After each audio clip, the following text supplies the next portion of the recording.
وادی رضا کی کوہ ہمالا رضا کا گئے اور جس سمت دیکھیے وہ علاقہ رضا کا گئے.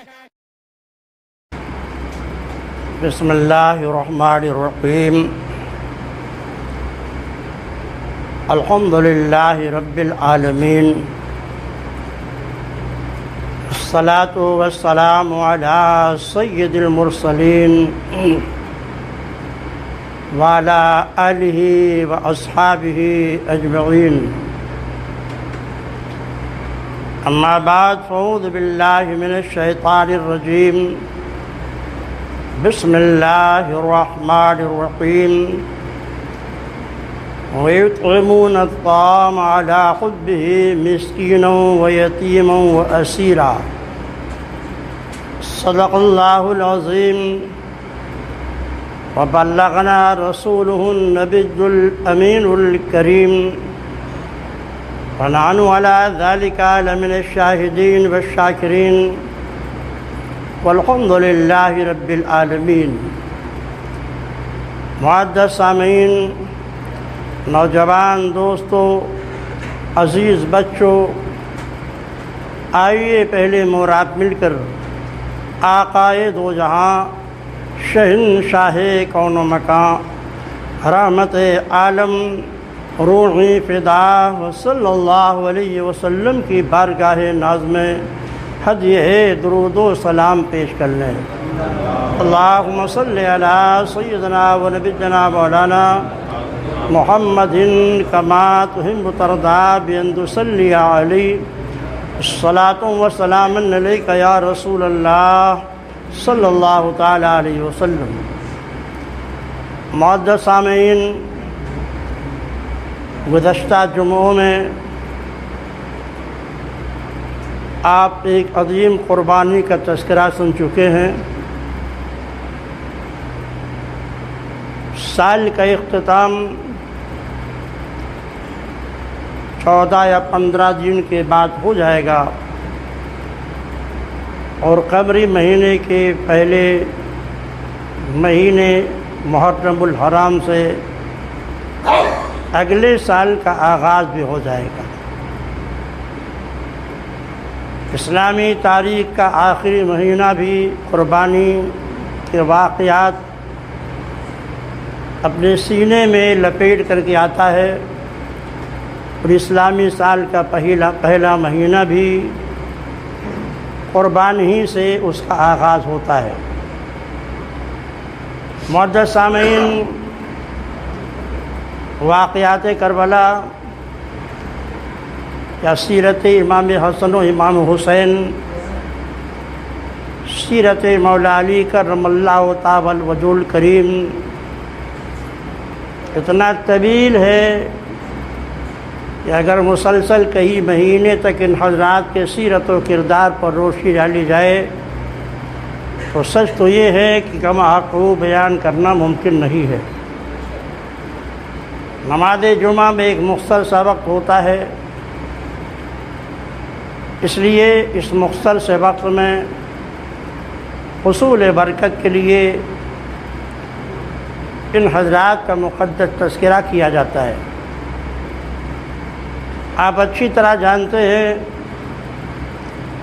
کہ اہل بیت کے 12 اماموں میں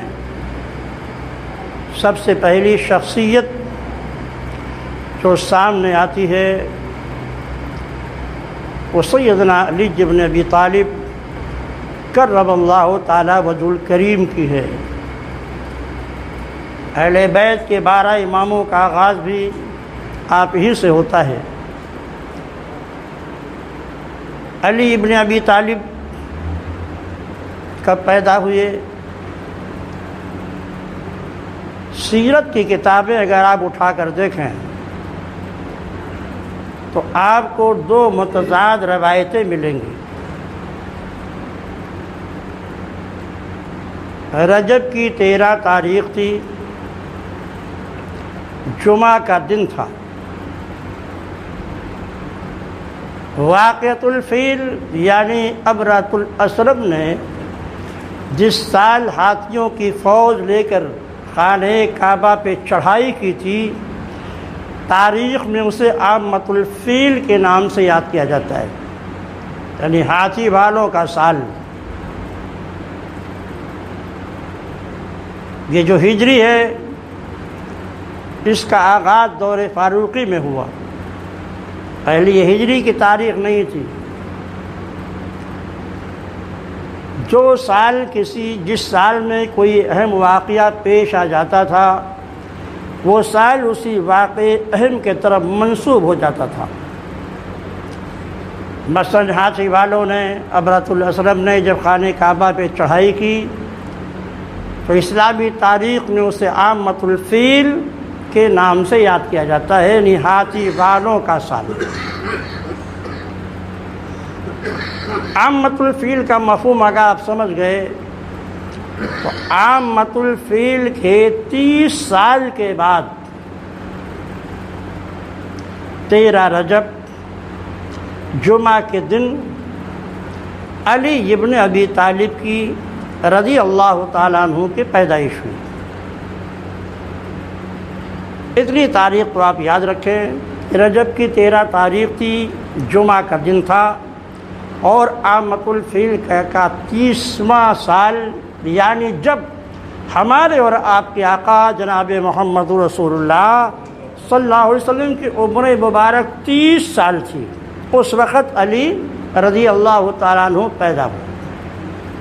اور قریب ہو جائیں آپ، سرکار کے مبارک اس وقت 3 سال تھی جب حضرت علی ابن ابی طالب کی ولادت ہوئی۔ ولادت کی تفصیل کیا ہے؟ اس سلسلے میں بڑی مشہور جو روایت ہے، مولود کعبہ مولود کعبہ مولود کعبہ، یہ روایت بشائر المصطفیٰ میں موجود ہے، جس کے تعلق سے ناقدین کی تحقیق ہم بعد میں عرض کرتے ہیں۔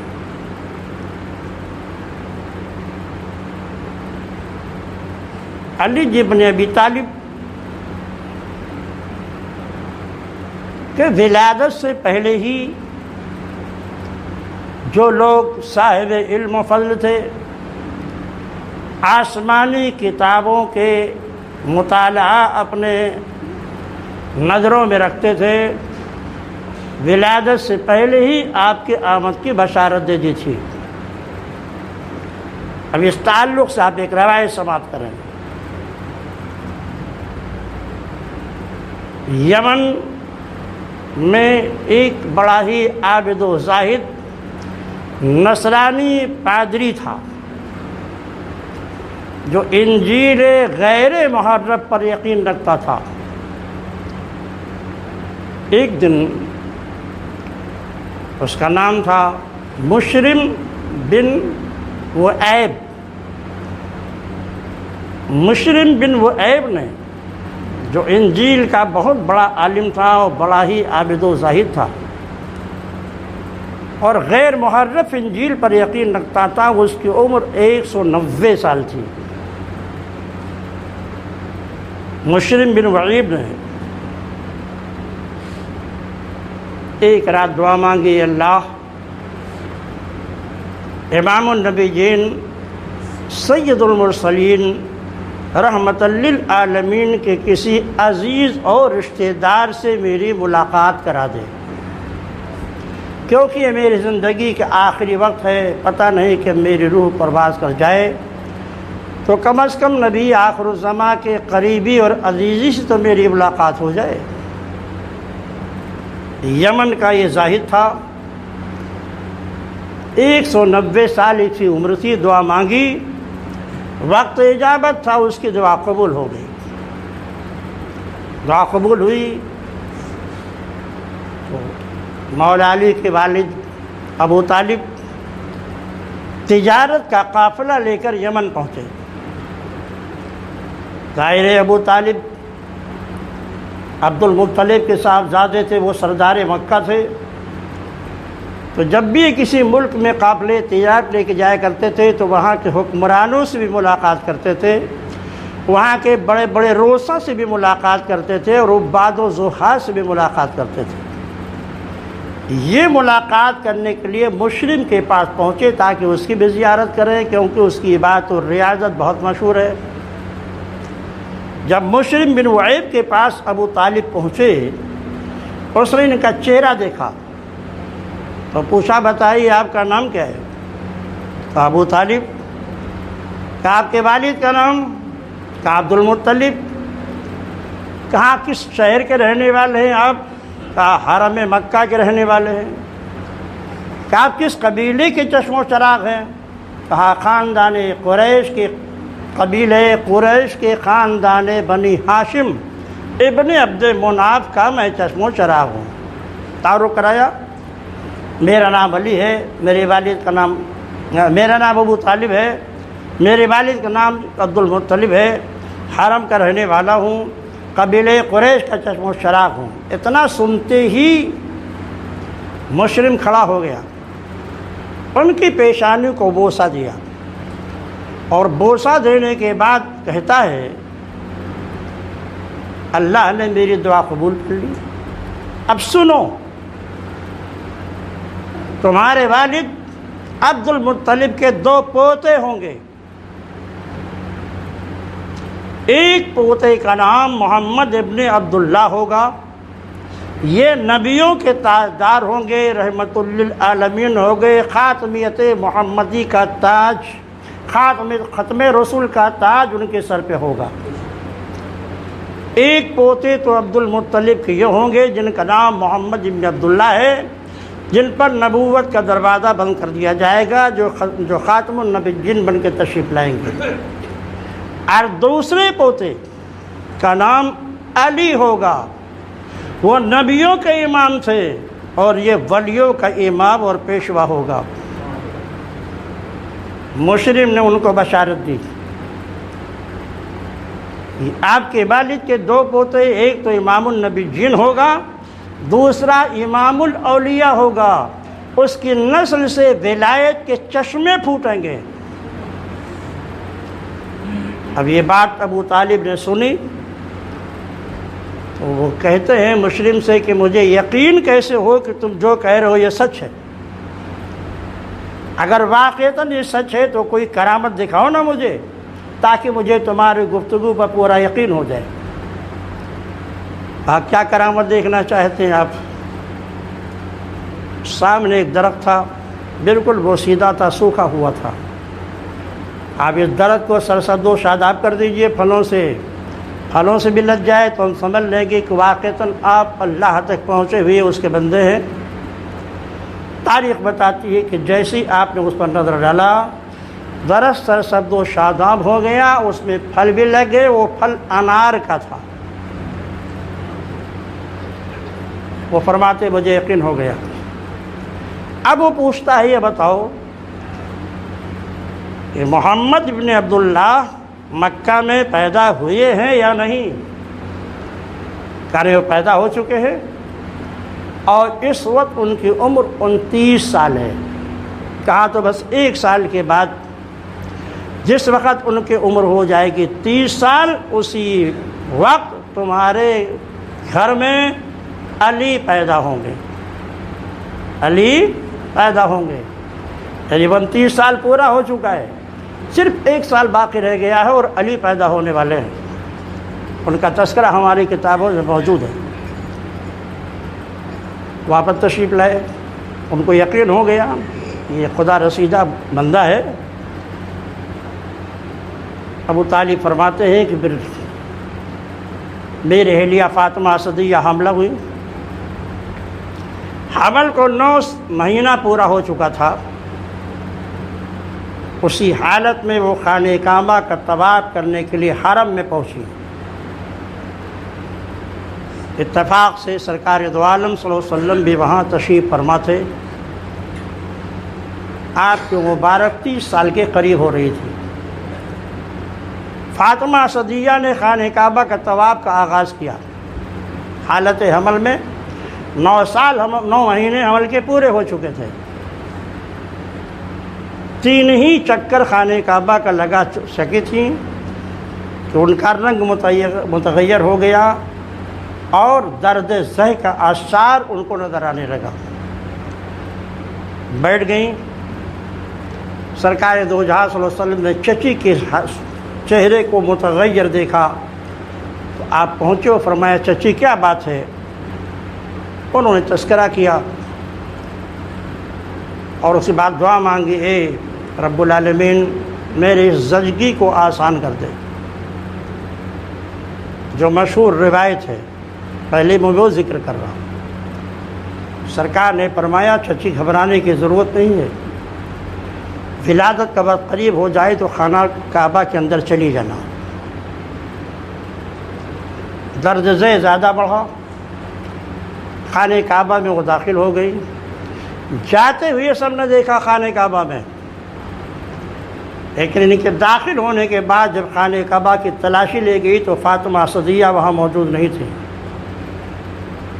ہاں 3 دنوں کے بعد فاطمہ اسدیہ کو گود میں علی کو لیے ہوئے خانہ کعبہ سے باہر نکلتے ہوئے دیکھا گیا. اسی روایت کی وجہ سے آپ کو مولود کعبہ کہا جاتا ہے. اس پر شیعہ بہت زیادہ زور دیتے ہیں، مولود کعبہ مولود کعبہ مولود کعبہ. لیکن ناقدین و سیرت نگاروں نے دلائل و براہین سے ثابت کر دیا ہے کہ علی اپنے والد کے گھر پیدا ہوئے، جیسے حضور اقدس صلی اللہ علیہ وسلم اپنے والد کے گھر پیدا ہوئے. اس لیے راجح ترین اور قوی تر قول یہی ہے کہ مولا علی اپنے والد کے گھر پیدا ہوئے. وہ ایک دوسرا قول ہے جس کو دلائل و براہین کی روشنی میں رد کر دیا گیا ہے. بے شمار مورخین سیرت نگاروں کے اقوال اور دلائل سے مجدد اعظم سیدنا امام محدث بریلوی نے اس قول کا رد کیا اور ثابت فرمایا کہ آپ کی ولادت آپ کے والد کے گھر ہوئی. خیر، یہ آپ کی معلومات میں اضافے کے لیے ہم نے ذکر کر دیا.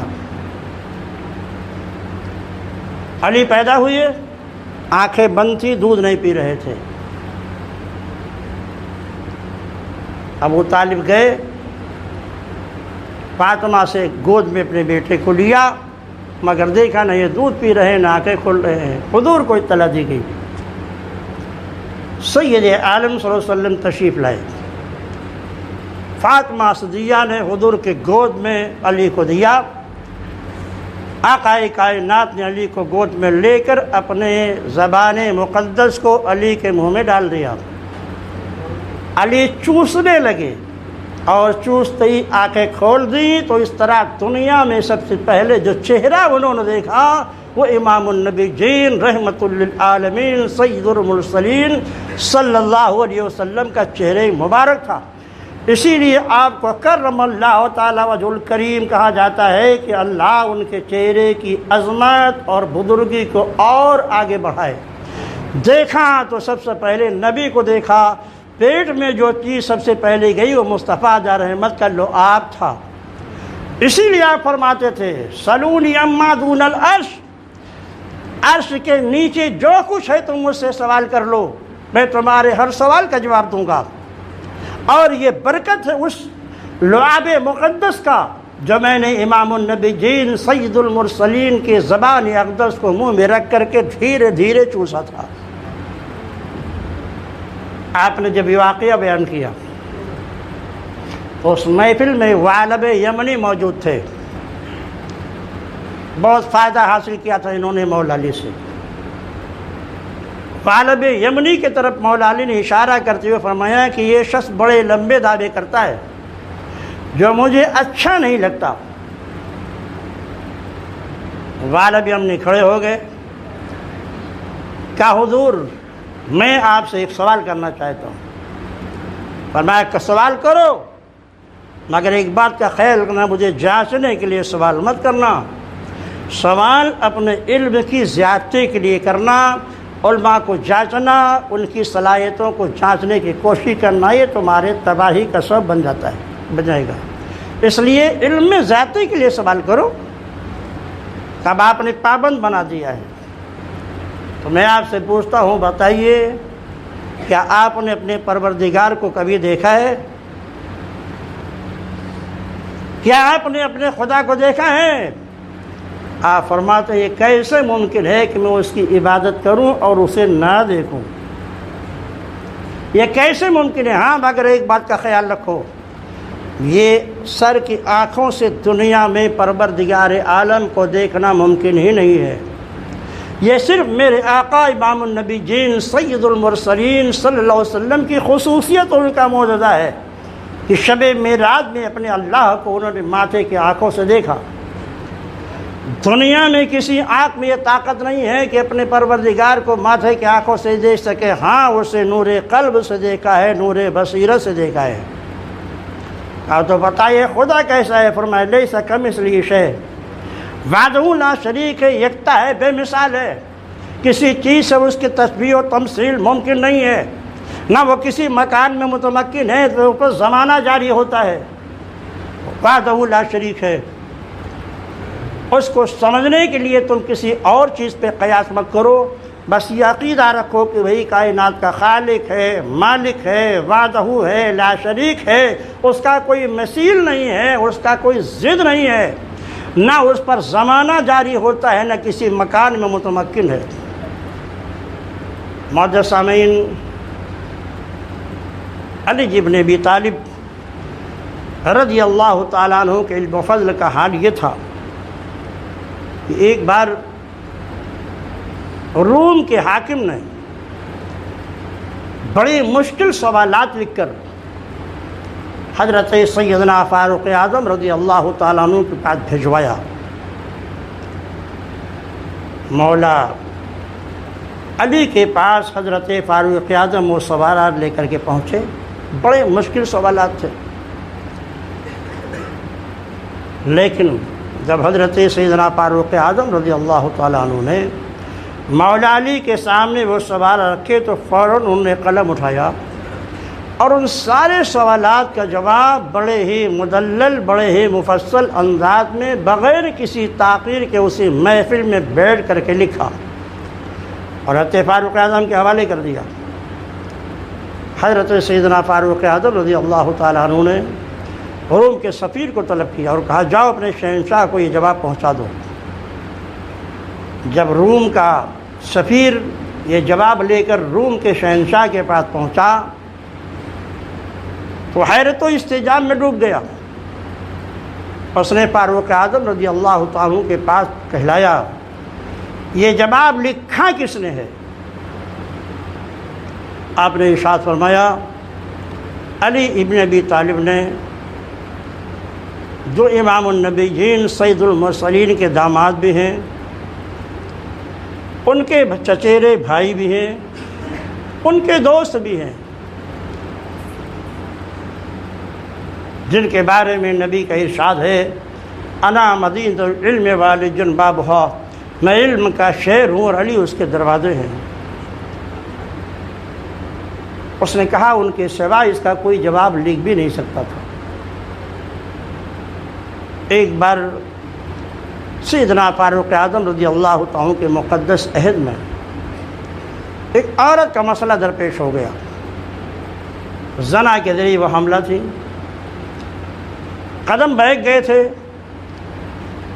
اس زمانے کے مسلمانوں کی خصوصیت تھی کہ اگر کوئی گناہ سرزد ہو جاتا تھا تو خوف الہی سے کانپ اٹھتے تھے اور فوراً وہ حاکم اسلام خلیفۃ المسلمین کے پاس جا کر اپنے گناہ کا تذکرہ کر کے اور کہتے تھے کہ آپ مجھ کو اس گناہ سے پاک و صاف کر دیجئے، میرے قدم بہک گئے، تاکہ آخرت کے عذاب سے ہم بچ جائیں۔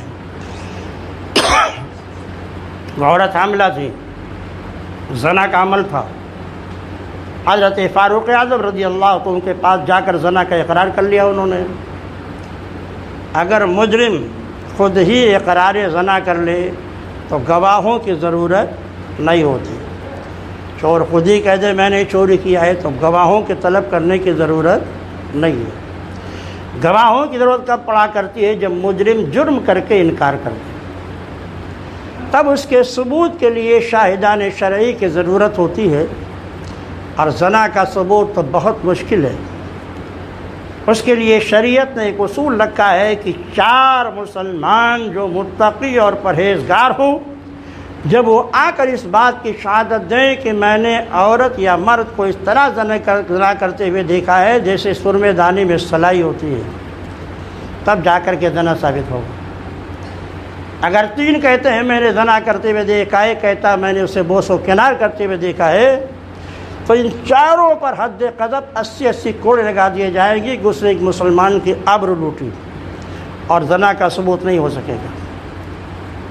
فاروق اعظم نے فیصلہ کر دیا کہ جب یہ خود ہی زنا کا اقرار کر رہی ہیں تو ان کو سنسار کر دیا جائے۔ مولا علی اس مجلس میں موجود، فرما ٹھہریے،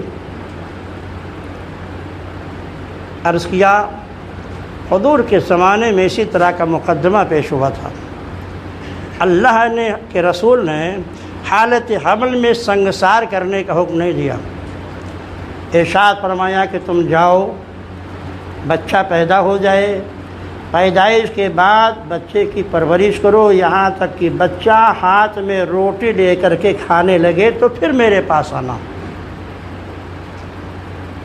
مولا علی نے جب کہ اس ارشاد کو حضرت فاروق اعظم نے سنا، آپ کے زبان مقدس جملہ نکلا، لولا علی لہلک عمر، آج اگر اس فیصلے کے وقت علی موجود نہ ہوتے تو عمر ہلاک ہو جاتے۔ علم و فضل کے تاجدار تھے وہ، ان کی خوبیوں پر اگر تحقیق کی جائے تو مہینے گزر جائیں گے۔ ان کے فضل و کمال، ان کی عبادت و ریاضت، ان کے سیرت کا تقدس، ان کا جہادی جذبہ، ان کی شجاعت و بہادری، مہینوں آپ تحقیق کرتے رہیے۔ میری کتاب اسی موضوع پر ہے، تذکرہ خلفائے راشدین، جن حضرات کو تفصیل کے ساتھ خلفائے راشدین کے حالات زندگی کا مطالعہ کرنا ہو اس کتاب کا مطالعہ کریں۔ میں نے اس تبرک کے لیے حضرت سیدنا علی ابن ابی طالب کا تذکرہ آج کے جمعہ میں کر دیا ہے، کیونکہ یہ اہل بیت امام اول ہے۔ اس کے بعد انشاءاللہ آئندہ جمعہ کو اہل بیت کے امام ثانی یعنی حسن مجتبیٰ، پھر اس کے بعد جمعہ سے سرکار امام علی مقام اور ان کے حالات زندگی اور ان کے جذبہ شہادت اور واقعات کربلا پہ گفتگو ہوگی۔ پروردگار عالم ہماری اور آپ کی اس گفتگو کو اپنی بارگاہ میں قبول فرمائے، ہماری نمازوں اور روزوں کو قبول فرمائے، ہمیں زیادہ سے زیادہ نیکیوں کی توفیق عطا فرمائے، جن حضرات کی سنتیں باقی ادا فرمائے۔